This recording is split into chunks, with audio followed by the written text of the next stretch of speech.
True Crime South Africa is published in conjunction with Arena Holdings, publishers of Times Live, Business Live, Sowetan Live, and others. The opinions expressed in this podcast do not necessarily represent the views of Arena Holdings and its affiliates.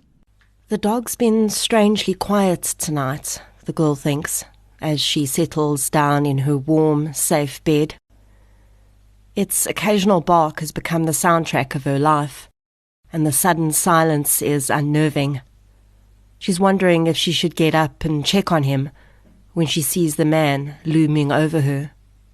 He's tall and thin, but it's not his build that concerns her. It's the look in his eyes. This is True Crime South Africa. I'm Nicole Engelbrecht, and you're listening to episode 70, Serial Offender Ananias Mathe.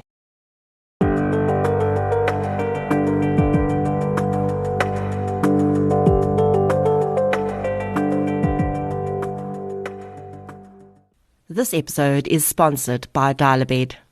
I cannot tell you how many people have said that the podcast is like a sleep aid for them. Apparently it's not that I'm boring, but rather that I allegedly have a soothing voice. So if you're prone to listening to the podcast while you drift off into dreamland, you probably want to make sure that your bed is supporting a great night's sleep too. It's easy to forget about the little things that insulate us from all the craziness that goes on in the world.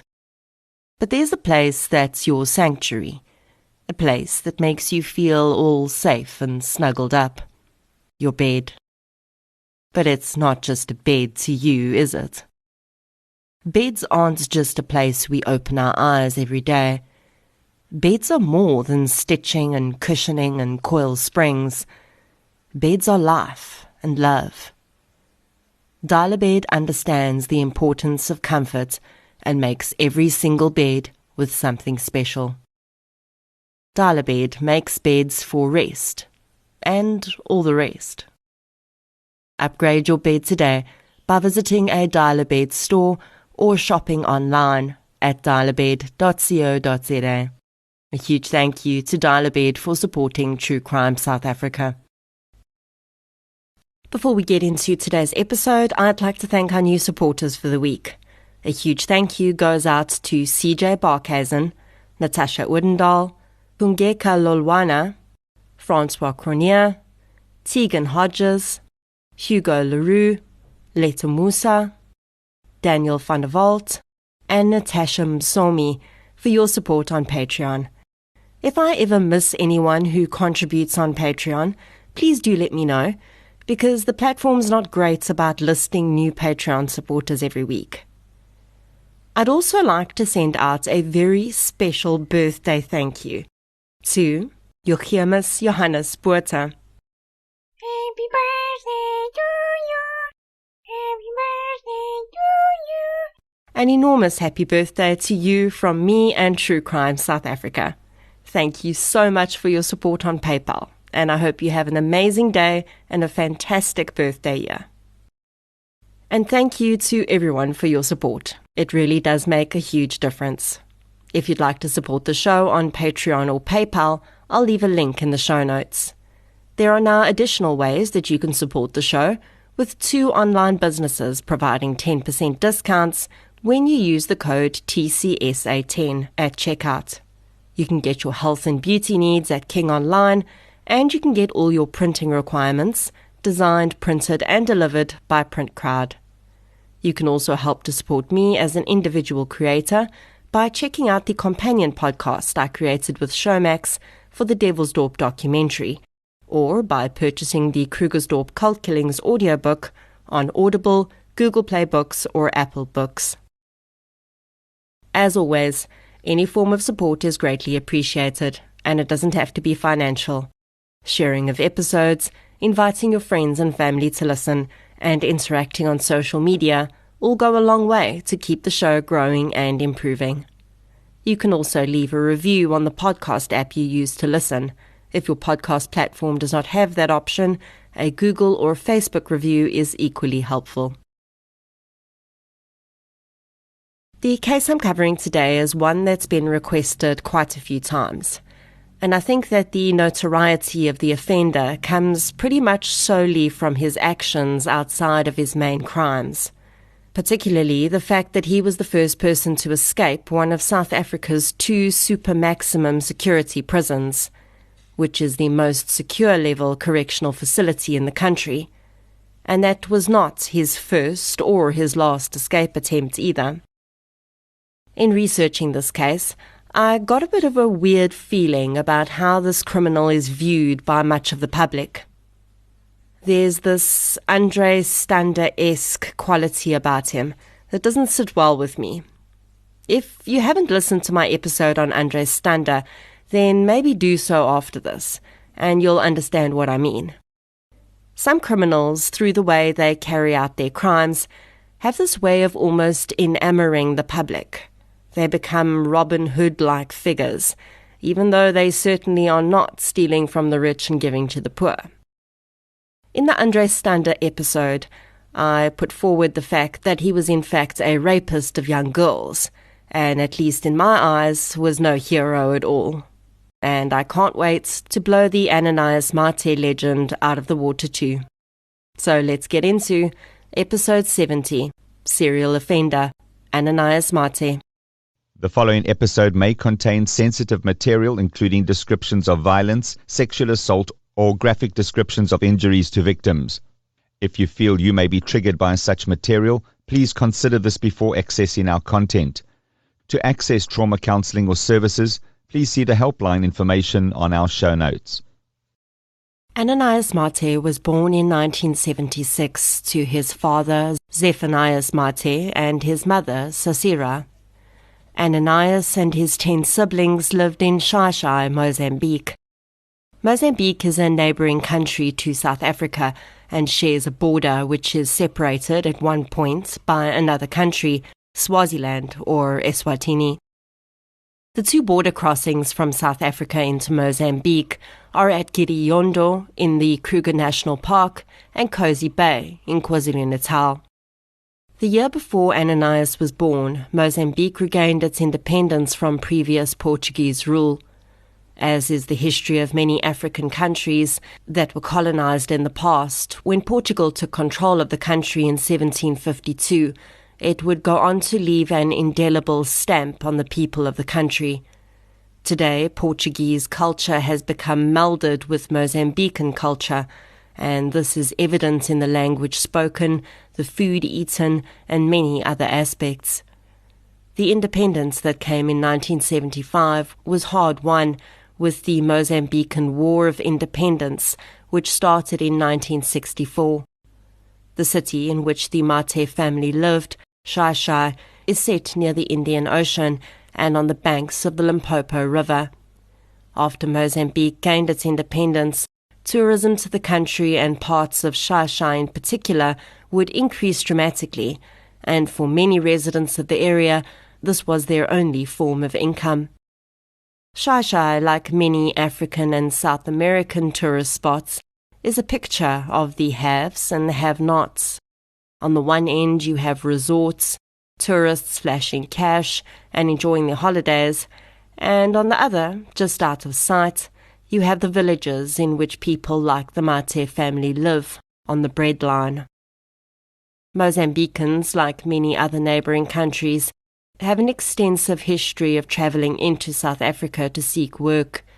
Most immigrants working in South Africa leave their families behind in their home countries and send money home each month. This, of course, results in single-parent-headed households or children having to live with extended family and distant, sometimes non-existent relationships with parents who live thousands of kilometres away simply to be able to survive.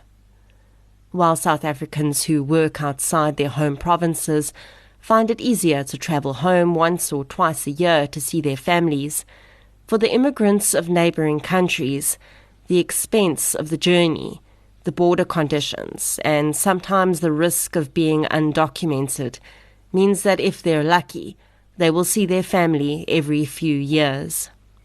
This scenario had been a generational feature of the Mathe family. Ananias's father left Mozambique in 1957. He travelled to South Africa and set himself up there, leaving his young wife and first few children alone in Mozambique. Ananias was able to find a job on the gold mines in South Africa, and when he was able to travel back to his family occasionally, his wife would often fall pregnant on these visits, and often Ananias would not even meet his new son or daughter until they were 2 or 3 years old. As a result, none of the Mathe children had a relationship with their father. To them, he was a memory, a phantom who drifted through their life, but one who they knew was a lifeline for their family. Without the money he sent each month, there would be no food and certainly no school.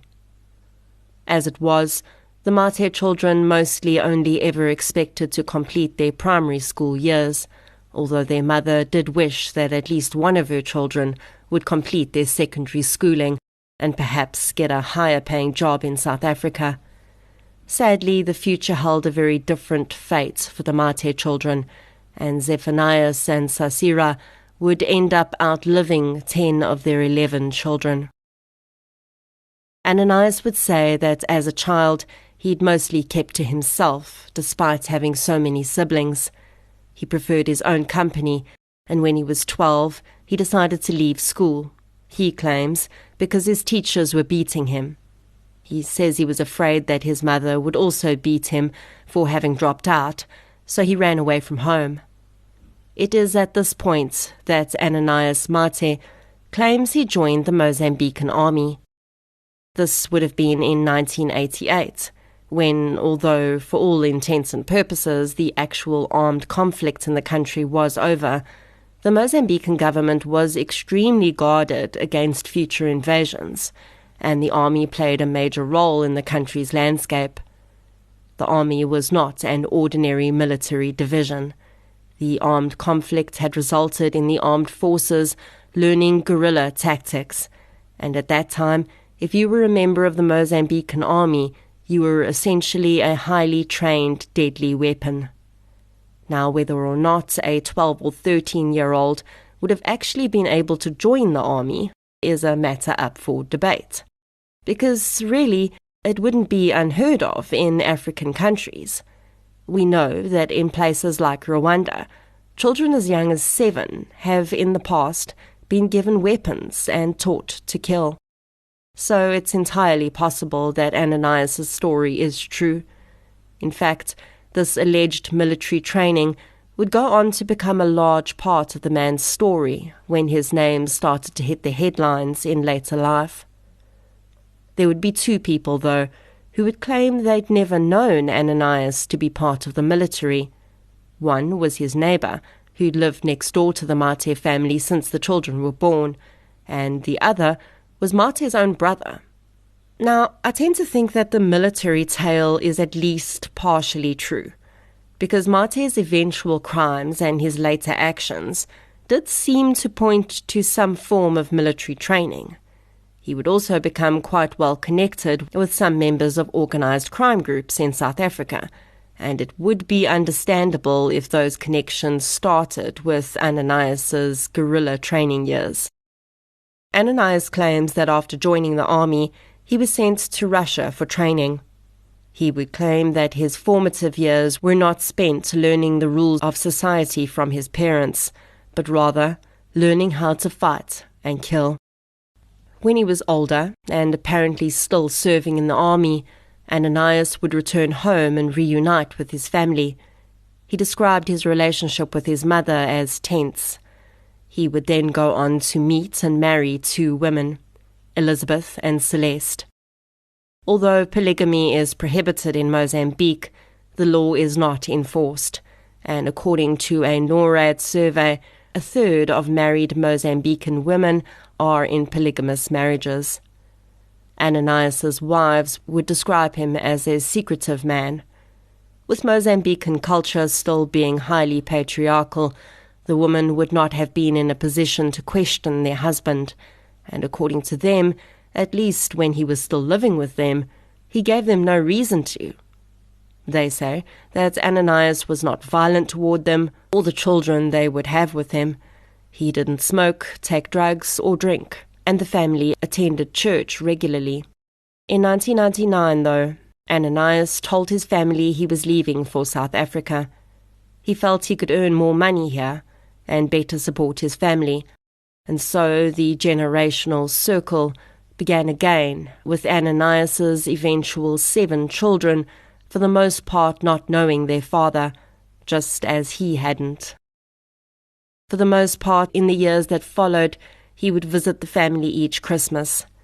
During these visits, his wives would often fall pregnant, and he would briefly meet his new child at the next festive season visit. As a result, only his oldest son, Ananias Jr., ever had any significant memory of his father. For the Mathe family left behind in Mozambique, the monthly money that Ananias sent seemed proof he'd settled down and started working. They could have no idea what the man was really up to. Ananias Mathe's criminal career seems to have started almost as soon as he set foot in South Africa. He moved to Tembisa on the East Rand and started breaking into homes in neighbouring suburbs.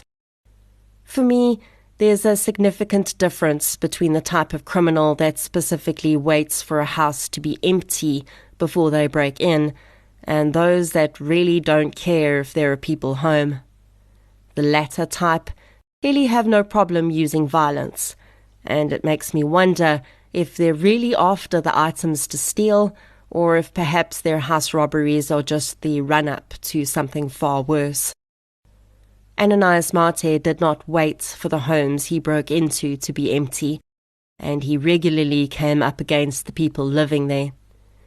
Between 1999 and 2003, his home invasions were violent. He regularly beat up residents, but in 2003, he escalated to rape, for what is believed to be the first time.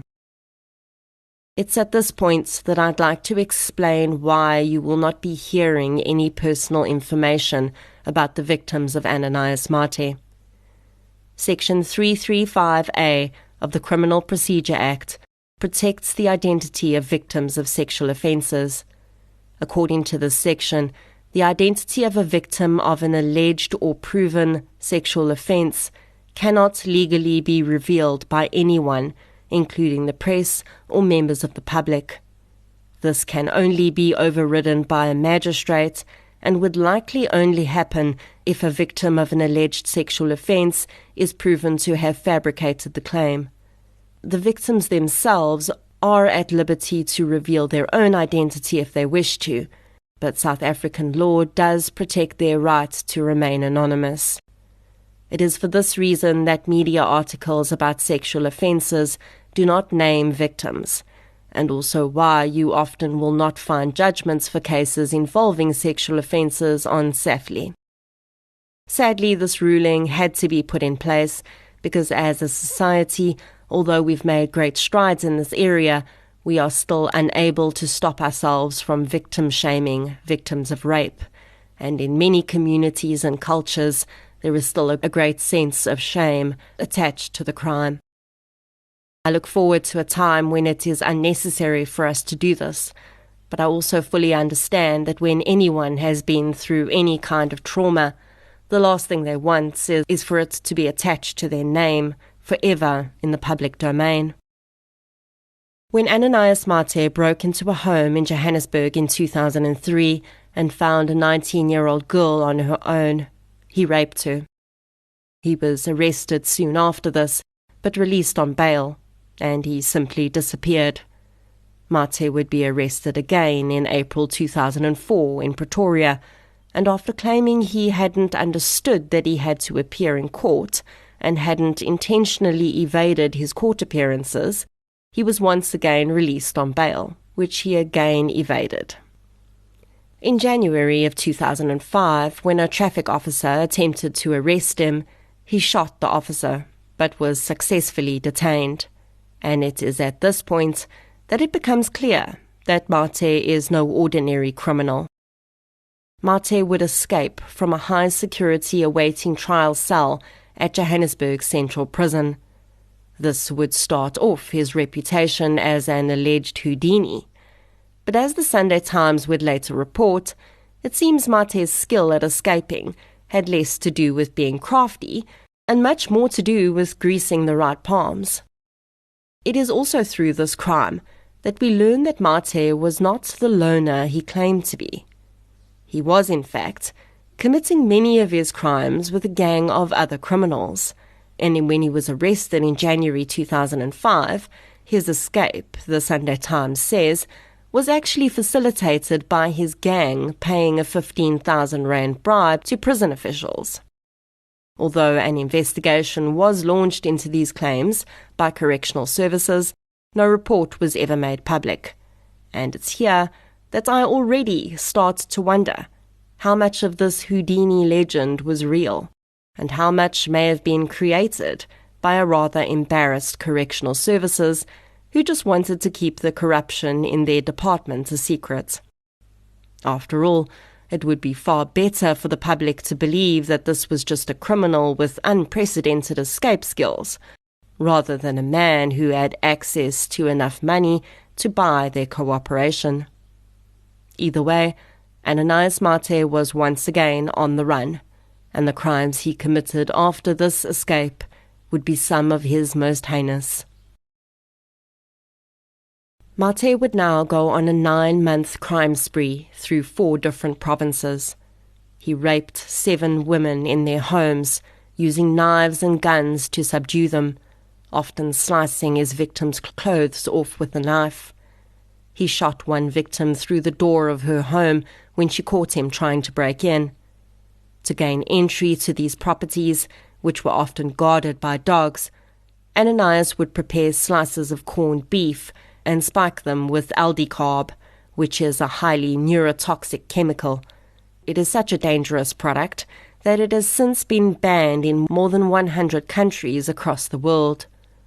Mathe would feed the spiked meat to the dogs at the homes he planned to target. During this spree, he killed 13 dogs in this manner. Ananias became a one-man crime wave in the area during this time, hitting house after house in the same suburb on a single night, stealing cars, motorbikes, quad bikes, cell phones, laptops and televisions. On 3 consecutive nights in Limpopo, he broke into a total of 28 homes. Now, reading about this massive scale of crimes, and knowing that it has already been alluded to that Mathe did not work alone, I actually find it quite difficult to believe that he pulled off all of this on his own. Sure, it's not impossible, but maybe this just serves to add to the mystique. This highly skilled criminal who could pull off so many robberies, rapes, and attempted murders night after night and evade capture. I don't know so much about that. Ananias Mathe would be arrested again in November of 2005 after he had raped yet another woman. He was detained in Pretoria's CMAX prison while awaiting trial for the 51 different charges against him at that time. CMAX prison, which is now called Kgosi Mampur, is one of 2 super maximum security prisons in South Africa. The other is Ibongweni prison in Kokstad.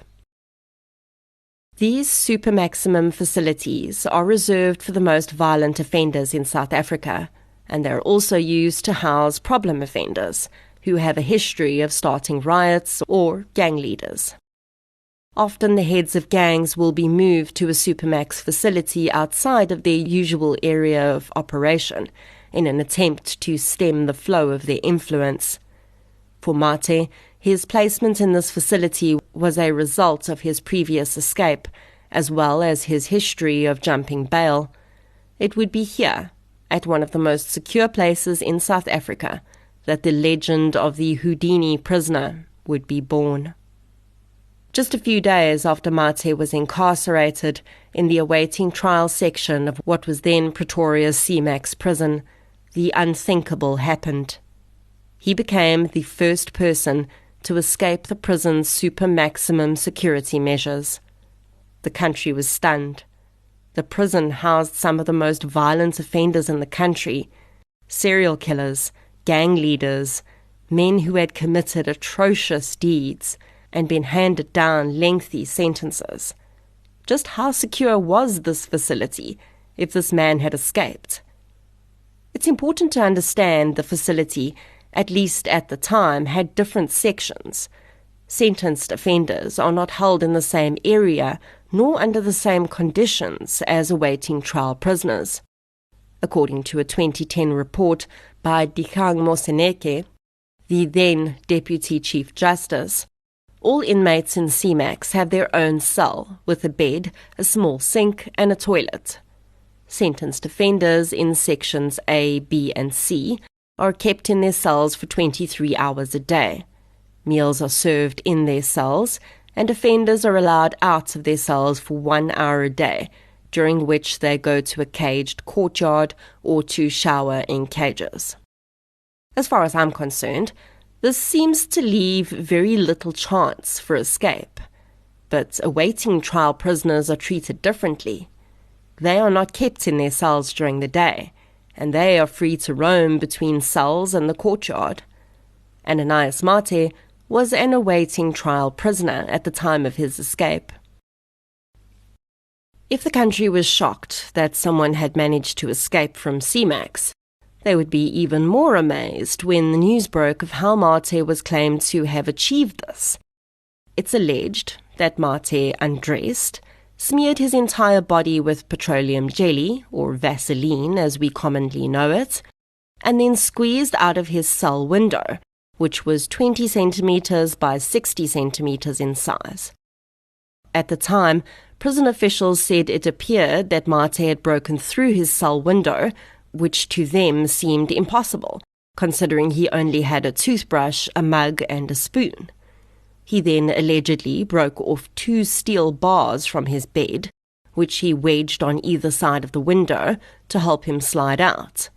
With another steel pipe, he allegedly made a hook, tied his clothes and bed linen together and attached it to the hook, which he then used to slide out of his window and down the firewall. Halfway down the wall, it was said that Mathe had left a message for prison officials, scrawled in the dirt. It said, "F you." Man, this is some James Bond stuff.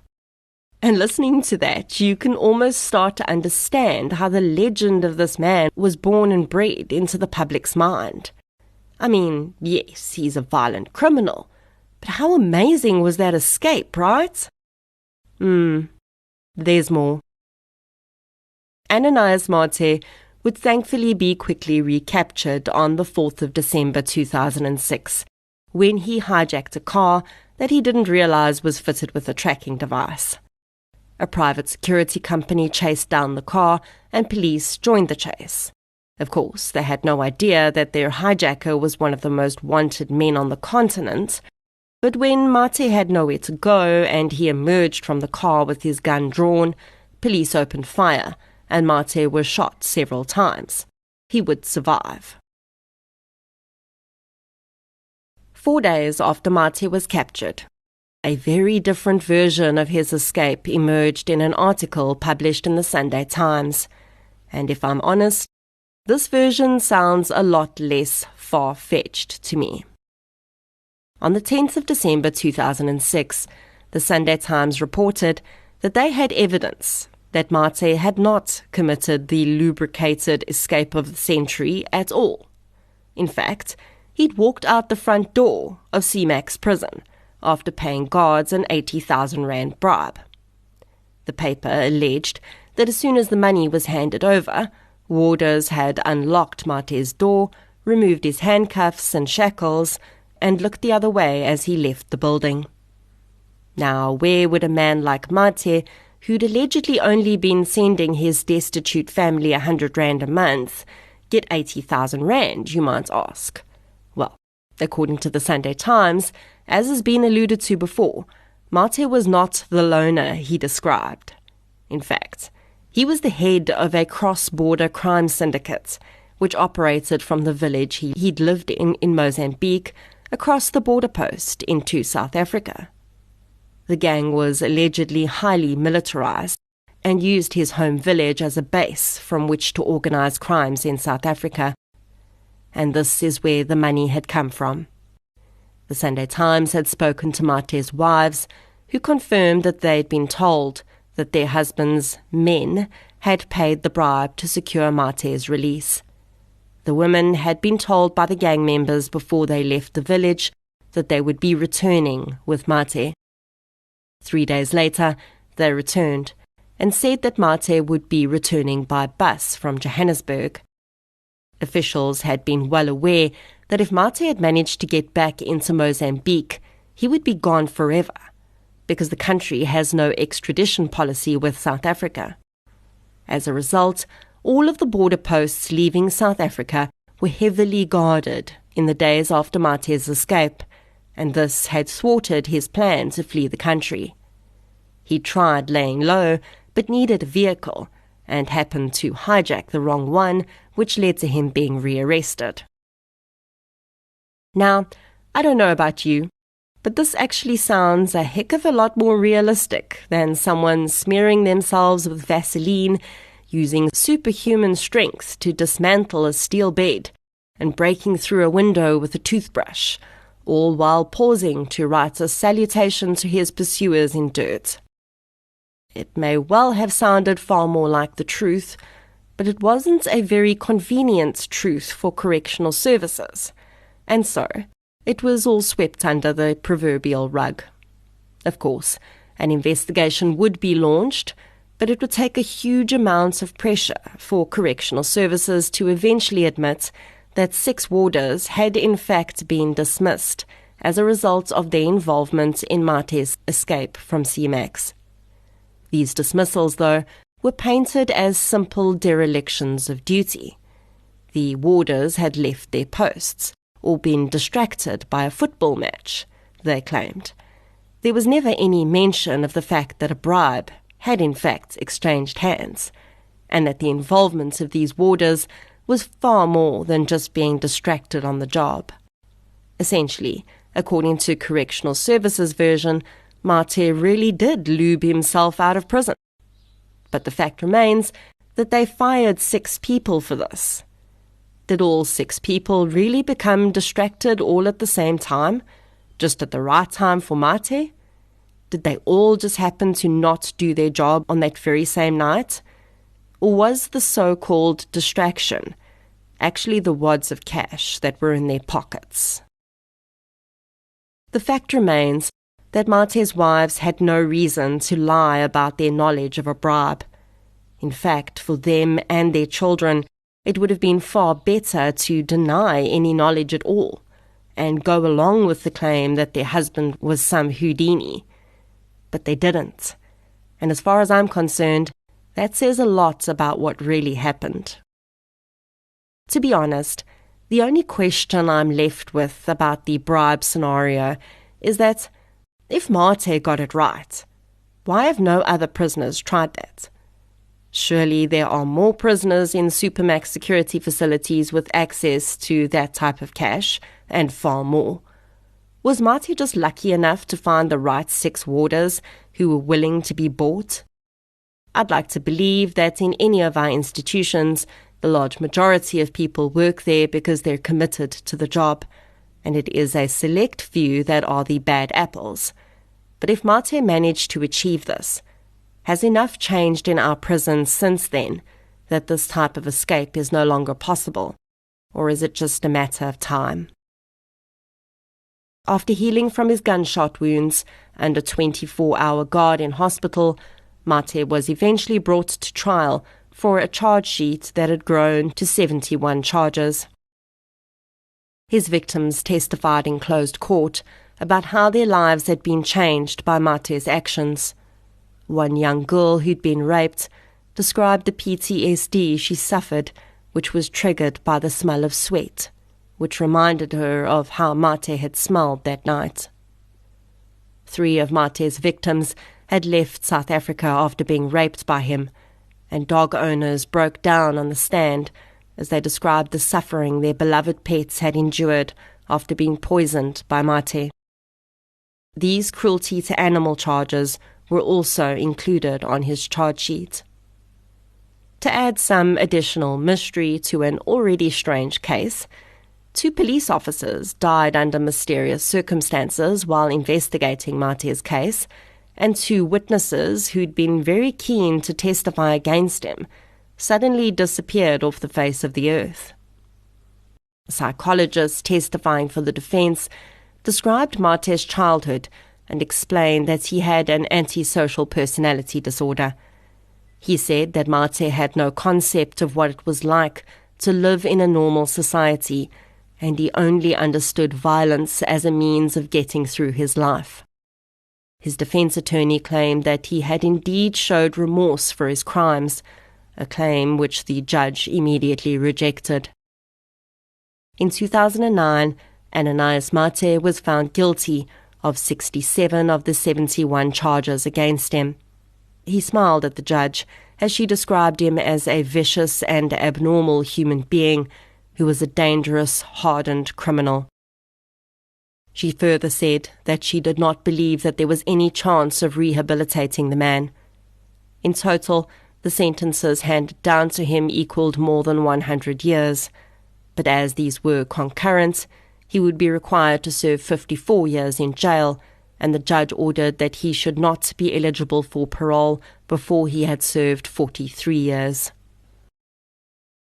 Everyone now wondered which of South Africa's 2 super security jails would house the infamous escape artist, and soon it became clear that authorities were taking no chances. After his sentencing, Ananias Mathe was taken by helicopter to CMAX Pretoria, where he collected his belongings.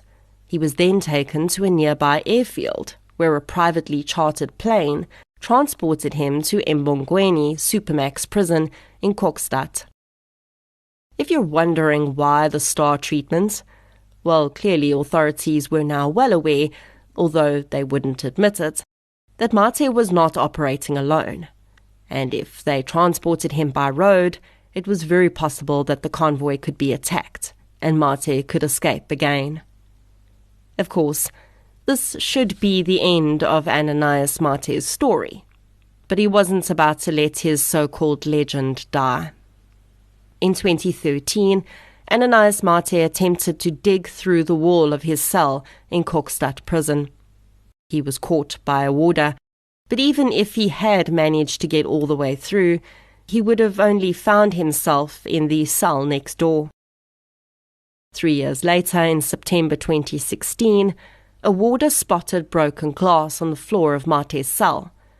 Upon investigation, it emerged that the prisoner had somehow managed to pull away part of the steel frame on his window and had started slowly shattering it. He apparently planned to tie his clothes and bed sheets together and descend out the window that way. Without paying a bribe, though, even if Mathe had managed to get out of the window, he would have been faced with 3 barbed wire fences and 1 electric fence, as well as the guards on towers that watch the entire area. Reporters from Times Live were invited to the prison to witness a search operation held in the facility after Mathe's attempted escape. The journalists described how sniffer dogs filled the premises. Each inmate was individually strip-searched and then chained outside their cell while police searched it. Everything was torn apart.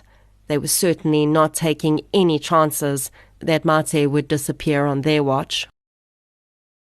In a statement which seemed to reflect some level of admission of the truth behind Mathe's escapes, one politician said, quote, "These incidents of escape point not to Mr. Mathe's ingenuity or Houdini-like abilities, but rather to the depressing reality that offenders with large amounts of money made from the proceeds of crime can bribe their way out of most situations." End quote. That may well be true, but if it is, why didn't it happen in Kokstad? Soon after his final escape attempt, Ananias Mathe began to look very unwell. Unfortunately for him, his history meant that prison officials were very skeptical when he claimed to be feeling sick, and for a month He was treated on prison premises. Then, when prison health officials realized that the man was actually not passing any urine or bowel movements, he was taken under heavy guard to the hospital. He would undergo 2 operations during this time, and even when surgeons were cutting him open, nothing was left to chance, and the surgery was guarded by armed men. It soon became evident, though, that Mathe had come to the end of his life, and on the 27th of December 2016, Correctional Services released a press statement confirming that Ananias Mathe had in fact died.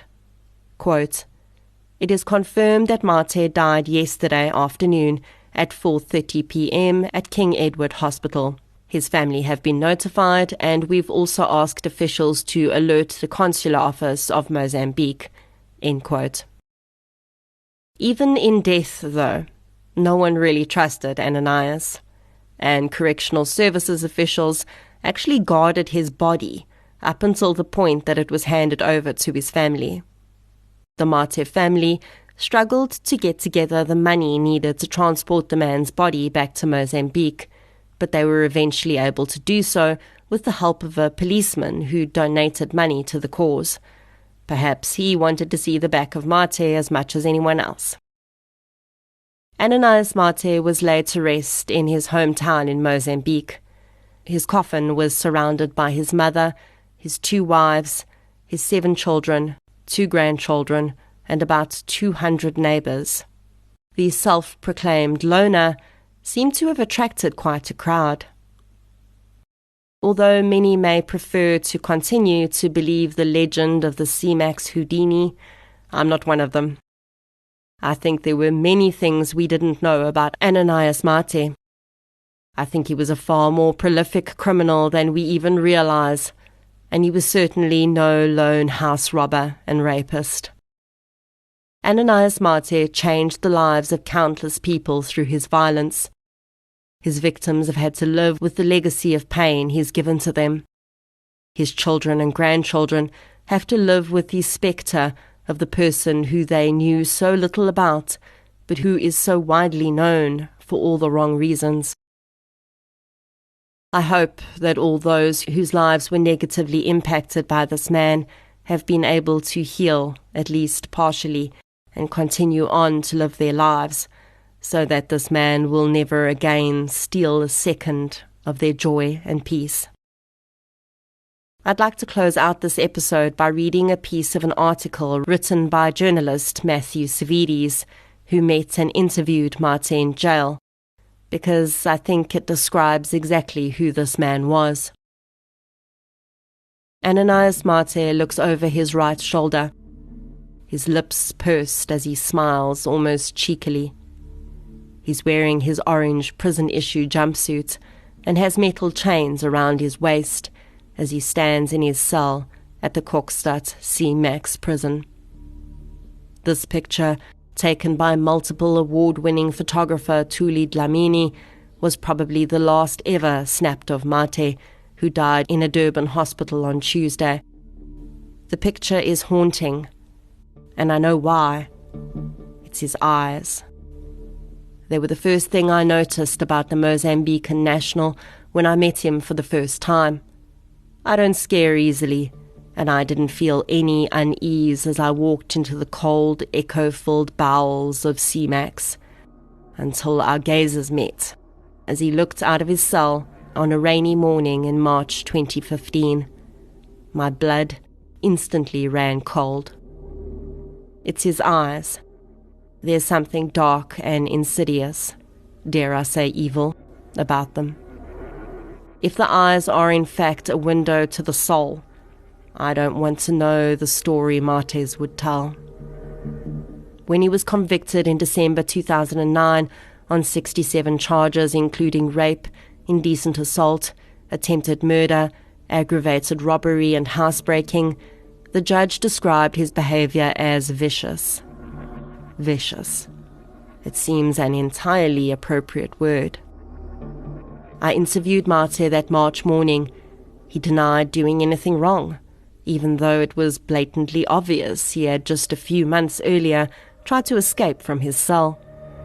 He complained about being bored and doing nothing. He said he wanted to be moved back to another prison, but not to Cape Town. He didn't say why. He said he was hungry, and he moaned about the food and the meal times. Thuli and I went into the prison again in October this year, just weeks after he tried to escape for a second time. The same haunting eyes met us. When Thuli asked him to pose for a photo with just his eyes looking through the gap in his cell door, his reply was terse. "Go away. You just want to make money out of me." We wanted to go back in early 2017 and take Mathe lunch, talk to him, find out what makes him tick. We won't ever get that chance. It would have made a great story, and for that I am disappointed. But there's a part of me that's glad I won't ever have to look in those eyes again.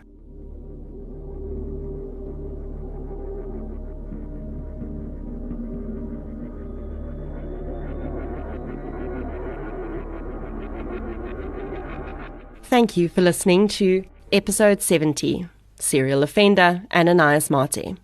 If you enjoyed this episode, please be sure to subscribe to the show on the platform you're using to listen.